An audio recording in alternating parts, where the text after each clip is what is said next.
Hello student, regional mathematics में आपका स्वागत है। देखते हैं आज इंटीग्रेशन का तीसरा वीडियो ऑब्जेक्टिव सेशन का।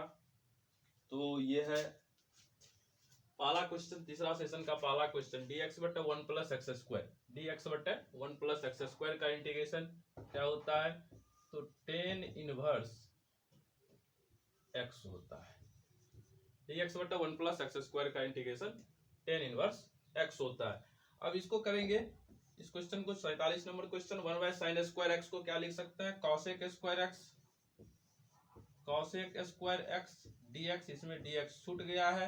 और कॉसेक स्क्वायर एक्स dx का इंटीग्रेशन क्या होता है? तो माइनस कॉट एक्स प्लस के, और इसमें भी प्लस के ऐड कर देंगे। ये 100 कांस्टेंट बाहर है, dx का इंटीग्रेशन एक लाइन में 100, और dx का इंटीग्रेशन क्या होता है? x प्लस के। आंसर ये हो गया 4a की पावर x का इंटीग्रेशन फॉर्मूला में दिया हुआ है। पिछला वीडियो निश्चित रूप से देखें जिससे कि बेनिफिट मिलेगा। तो 4 to the power x integration 4 to the power x integration 4 पे पावर x है। तो 4 पे पावर x का इंटीग्रेशन क्या होगा? तो 4 पे पावर x ही होगा और बट्टे में log 4 होगा। और इसको लिख सकते हैं 4 का पावर x log 2 पे पावर 2 लिख सकते हैं, क्योंकि 2 2 जा 4 होता है, 2 दूना 4 होता है। और तो क्या कर सकते हैं, इसको 2 पीछे आएगा तो लिख सकते हैं, तो इसको 2 पीछे करके लिख सकते हैं, यहां पे कर देते हैं बराबर। ये होगा 4 to the power x 2 log 2 plus K. Option में रहेगा जहां, वही आंसर होगा। dx बटे एक्स स्क्वायर माइनस 9, dx बटे एक्स स्क्वायर माइनस 9 है। तो dx बटे एक्स स्क्वायर माइनस 9 को dx बाय एक्स का होल स्क्वायर माइनस 3 का होल स्क्वायर लिख सकते हैं। और एक्स स्क्वायर माइनस ए स्क्वायर का सूत्र होता है dx बटे एक्स स्क्वायर माइनस ए स्क्वायर। चूंकि रूट नहीं है, रूट रहता तो अलग कंडीशन बनता, और रूट नहीं है तो क्या होगा? 1/2 ए के जगह जो कांस्टेंट होगा वो तो 3, जो भी कांस्टेंट होगा वो होगा, तो 1/2 गुना 3 log क्या होगा?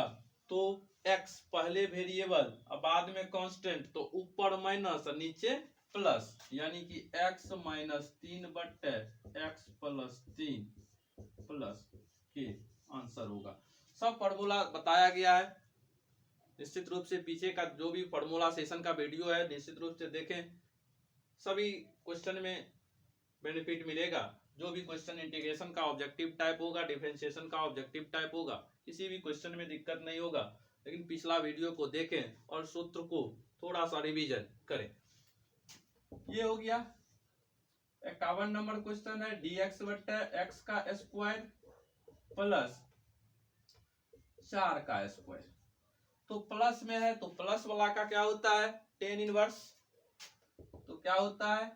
1/8 तो 1/4 और टेन इनवर्स x बटे 8 x/4 प्लस के आंसर होगा।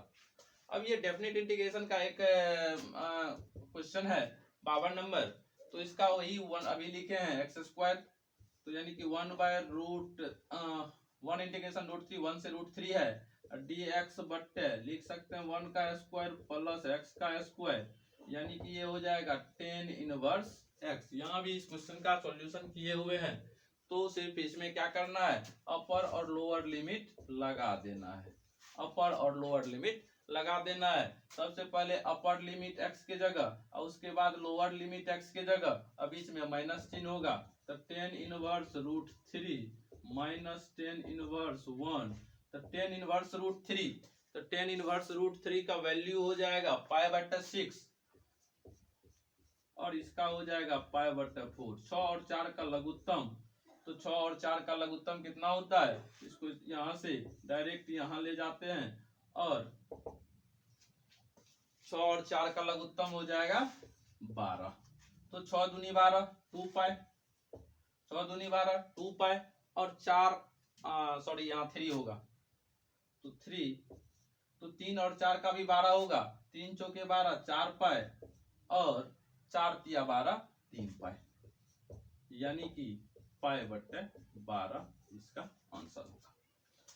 तो स्टूडेंट निश्चित रूप से इस ऑब्जेक्टिव सेशन को देखें, सभी क्वेश्चन अपने आप में बहुत ही इंपॉर्टेंट है परीक्षा के दृष्टिकोण से, और परीक्षा को मात्र अब 7 से 8 रोज बचा है, और प्रथम शिफ्ट में मैथमेटिक्स ही है। साइंस वाले स्टूडेंट और आर्ट्स वाले स्टूडेंट जिसको भी मैथमेटिक्स होगा तो प्रथम शिफ्ट मैथमेटिक्स का ही है, जो बहुत ही हेल्पफुल होगा। सभी क्वेश्चन को रिवीजन करने से अच्छा क्वेश्चन एग्जाम में अटेम्प्ट हो सकता है, बन सकता है। इसलिए निश्चित रूप से सभी क्वेश्चन पर बढ़िया पकड़ बनाए और रिवीजन करते रहें, जिससे कोई भी परेशानी एग्जाम में नहीं होगा ऑब्जेक्टिव बनाने में। चूंकि 100 ऑब्जेक्टिव रहेगा जिसमें सिर्फ 50 का देना है, 50 का आंसर देना है, और वो भी 50 का आंसर कैसे देना, प्रथम 50 क्वेश्चन का ही नंबर मिलेगा। अगर कोई स्टूडेंट 60 नंबर का क्वेश्चन भी बना दिया है तो प्रथम 50 का ही नंबर उसको कंक्लूड होगा,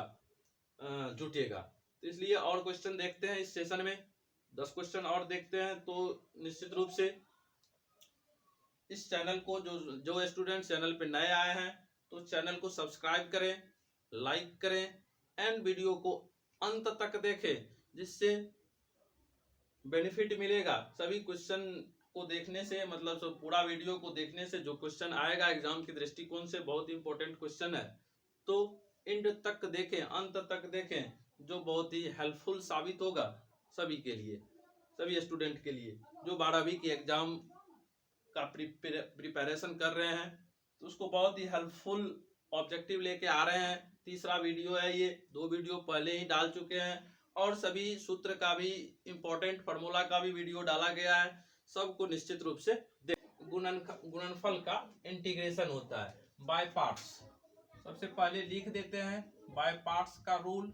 बाय पार्ट्स दो फंक्शन के u इंटू भी का इंटीग्रेशन होगा। u इंटू भी का इंटीग्रेशन कैसे होगा, तो u इंटू भी का इंटीग्रेशन जो होगा, तो यहां से लेते हैं तो u इंटू भी, u को रखते हैं, v का इंटीग्रेशन करते हैं, माइनस u का डिफरेंशिएशन करते हैं, फिर v का इंटीग्रेशन करते हैं, और होल का इंटीग्रेशन करते हैं। अब u भी समझेंगे, जो u को क्यों रखे, u को बाहर क्यों रखे और v का ही क्यों इंटीग्रेशन किए, u को बाहर क्यों रखे और v को इंटीग्रेट क्यों किए, ये ध्यान रखना है।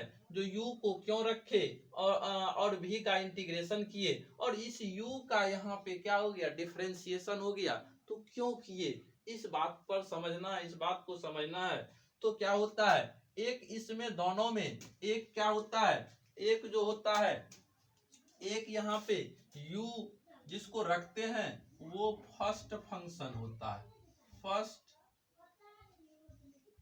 फंक्शन, और v क्या होता है, ये सेकेंड फंक्शन होता है, सेकेंड फंक्शन होता है। u फर्स्ट फंक्शन होता है और v सेकेंड फंक्शन होता है। सेकेंड फंक्शन का हमेशा इंटीग्रेशन होता है, और फर्स्ट फंक्शन को फर्स्ट स्टेप में कुछ नहीं करते हैं, रख लेते हैं गुना में, और सेकेंड स्टेप में उसका क्या करते हैं, डिफरेंशिएशन कर देते हैं, और सेकेंड फंक्शन का हमेशा इंटीग्रेशन ही होता है। तो अब इस बात को समझेंगे, जो फर्स्ट फंक्शन सेकेंड फंक्शन हम समझेंगे कैसे, फर्स्ट फंक्शन सेकेंड फंक्शन हम कैसे समझेंगे, तो यहाँ पे एक छोटा सा घर ले लेते हैं, जिसमें क्लियर पता चल जाएगा जो क्या है फर्स्ट फंक्शन और सेकेंड फंक्शन। तो इसमें आइलेट शब्द याद रखना है। अगर इतना याद है तो निश्चित रूप से फर्स्ट फंक्शन सेकेंड फंक्शन और आइलेट के बाद लास्ट में सी भी रख देते हैं, तो ये दिमाग में सेट रखेंगे, आइलेट, आइलेट सी, आइलेट सी, आइलेट सी। तो आइलेट का क्या होगा, inverse trigonometric function, inverse trigonometric function, इसका हो जाएगा लॉगरिथमिक फंक्शन,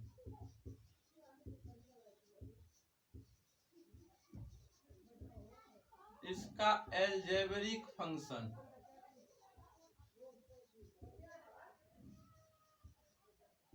फंक्शन, इसका trigonometric function, trigonometric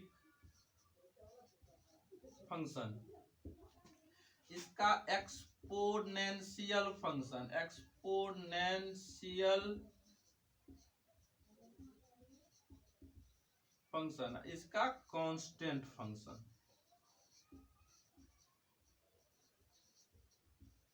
constant function, inverse trigonometric function. अब इनवर्स ट्रिगोनोमेट्रिक फंक्शन में देखेंगे, इनवर्स ट्रिगोनोमेट्रिक फंक्शन में देखेंगे जो इनवर्स ट्रिगोनोमेट्रिक कैसा होगा, तो ये इनवर्स ट्रिगोनोमेट्रिक फंक्शन जितना होगा सभी का क्या होगा, साइन इनवर्स से लेकर के टू कॉसेक इनवर्स तक का जिसमें इनवर्स लगल रहेगा वो इनवर्स ट्रिगोनोमेट्रिक फंक्शन होगा। लॉगरिथमिक का लॉग लगल रहेगा तो लॉगरिथमिक होगा। एल्जेब्रिक का एक्स वाला टर्म जो होगा टी वाला टर्म होगा एल्जेब्रिक फंक्शन होगा। और ट्रिगोनोमेट्रिक जिसमें साइन से साइन टू कॉसेक रहेगा तो वो क्या हो जाएगा, ट्रिगोनोमेट्रिक फंक्शन होगा। एक्सपोनेंशियल फंक्शन, एक्सपोनेंशियल की बात करेंगे तो एक्सपोनेंशियल क्या होगा, e की पावर x होगा या a की पावर x, जहां भी दिखेगा तो समझना है कौन function, exponential function. A constant function जहां पे 1 2 a etc रहे तो वो क्या होगा, कांस्टेंट फंक्शन होगा। तो इस फंक्शन को अगर समझ लेंगे तो निश्चित रूप से सवाल बनाने में इस टाइप का जो भी क्वेश्चन आएगा बाय पार्ट्स पे, तो कोई भी लॉन्ग क्वेश्चन और शॉर्ट क्वेश्चन आसानी से हम बना सकते हैं। इनवर्स ट्रिगोनोमेट्रिक फंक्शन, एल से लॉगरिथमिक फंक्शन, ए से अलजेब्रिक फंक्शन, टी से ट्रिगोनोमेट्रिक फंक्शन, ई से एक्सपोनेंशियल फंक्शन, सी से कांस्टेंट फंक्शन यानी कि आइलेट। और ये जो होता है कैसे होता है, तो ऐसे होता है,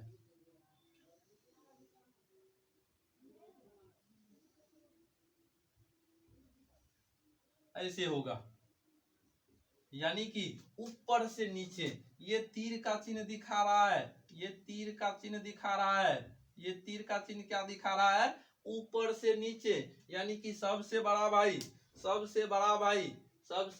इनवर्स ट्रिगोनोमेट्रिक सबसे ऊपर, उसके बाद लॉगरिथमिक, उसके बाद एल्जेब्रिक, उसके बाद ट्रिगोनोमेट्रिक, उसके बाद एक्सपोनेंशियल और सबसे लास्ट में कांस्टेंट, सबसे लास्ट में कांस्टेंट होगा। और ये कंडीशन अगर ध्यान में है तो कोई भी क्वेश्चन आसानी से हम इनवर्स बाय पार्ट्स का बना सकते हैं। तो अब देखते हैं इस क्वेश्चन का सॉल्यूशन।